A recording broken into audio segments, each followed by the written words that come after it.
حضرت عایشه مادرمان وقتی که این سخن پیامبر که شنید در شبهای طاقی از آخر این ماه شب قدر جستجو کنید، مادرمان حضرت عایشه سوال داد: حضرت، مبادایی که اگر ما همین شب یافتیم، بگذار شب 23 بود، 25 بود، 27 بود، خلاص همین شب ما یافتیم، آیا در این شب ما اقول فیها چی گوییم؟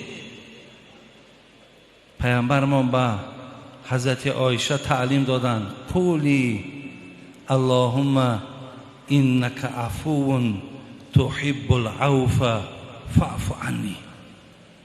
ای عایشه، در این شبی که ما قرار داریم، بگو پروردگارا تو بخشنده ای، خداوندا تو بازم آن که بخشنده ای، با بخشیدن را دوست می داری، الله مهربان سهو و خطای مرا ببخش.